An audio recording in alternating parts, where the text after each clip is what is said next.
فاش شدن فساد جنسی در حرمسرای سلطان به ظاهر مسلمان کشور برونئی. اگر می‌خواهید بدانید در حرمسرای سلطان حسن البلقیه پادشاه کشور برونئی چه گذشته، تا آخر این ویدیو همراه ما باشید. برونئی کشوری است در جزیره برونئا در جنوب شرقی آسیا با اکثریت مردم مسلمان که بیشتر با نام پادشاه آن و ثروت افسانه‌ای‌اش شناخته شده. این کشور یکی از بدترین کشورهای جهان در زمینه آزادی مطبوعات بوده و سال گذشته با کسب رتبه 153 در میان 180 کشور حتی از روسیه و میانمار شرایط بدتری داشته و انتقاد از دولت یا خانواده سلطنتی غیرقانونی بوده و به جرم فتنه مجازات زندان برای آن در نظر گرفته می شود. بسیاری از مردم برونئی ترجیح می دهند چشمشان را روی فساد و عیاشی خانواده سلطنتی ببندند، زیرا آنها از ذخایر غنی نفت این کشور سود می برند. در برونئی هیچ مالیاتی بر درآمدهای شخصی وجود ندارد، برای مسکن یارانه پرداخت می شود، آموزش و بهداشت رایگان بوده، قیمت سوخت و برق نیز بسیار ارزان است. اگر تا اینجای ویدیو با ما همراه بودید، خوشحال میشیم این ویدیو رو لایک کنید. پادشاه برونئی در طی یک سخنرانی نادر برای عموم مردم اعلام کرد که قوانین مجازات در کشورش به سمت قرائتی محافظه‌کارانه تر از اسلام رفته و به مردمش اعلام کرد که او می‌خواهد آموزه‌های اسلام را در این کشور قوی‌تر و مشهودتر ببیند. این پیامی بود که با سبک زندگی گذشته سلطان و برادرش شاهزاده جفری کاملاً در تضاد بود. در طی دهه‌های 1980 تا 1990 همه از مهمانی‌های بزرگ و پر عیش و نوش و هزینه‌های مولتی میلیون دلاری و حتی راه‌اندازی یک حرمسرا در قصر سلطان حرف می‌زدند و برای دهه‌ها او را خداوندگار زیاده‌روی می‌دانستند.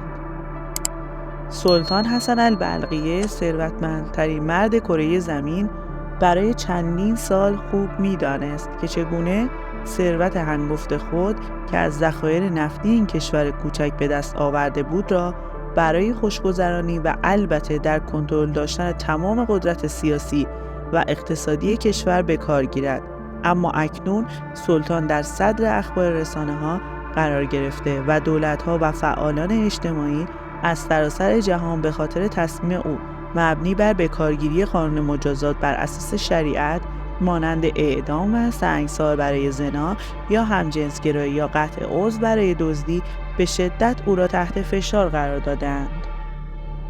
یک زن آمریکایی به نام جیلین لورن ادعا می‌کند در اوایل دهه 1990 که 18 سال داشته به عنوان یکی از 40 زن حرمسرای شاهزاده جفری استخدام شده و به مدت 18 ماه در حرمسرای شاهزاده بوده.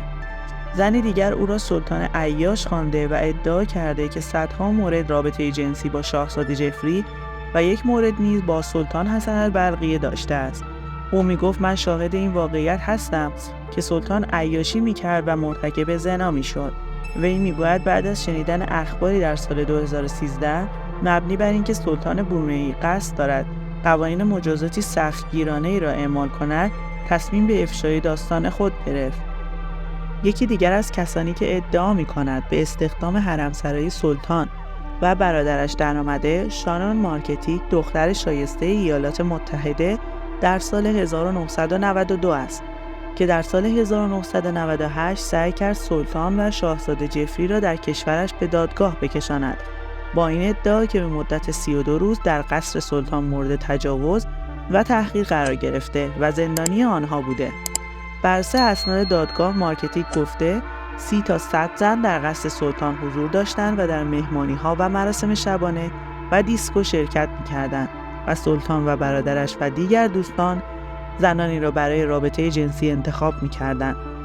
این دو برادر چنین ادعاهایی را کذب دانسته و در نهایت دادگاه به خاطر جایگاه این دو برادر به عنوان حاکمان یک کشور و مسئولیت قضاییشان آنها را از مجازات مبرا دانسته. شاید این نمایانگر روشی باشد که بسیاری از افراد در قدرت به آن شکل رفتار می‌کنند، یک قانون برای آنها و یک قانون دیگر برای تمام مردمی که پول و قدرت زیادی ندارند. اگر از تماشای این ویدیو لذت بردید خوشحال میشیم نظرتون رو برای ما کامنت کنید. با سپاس فراوان.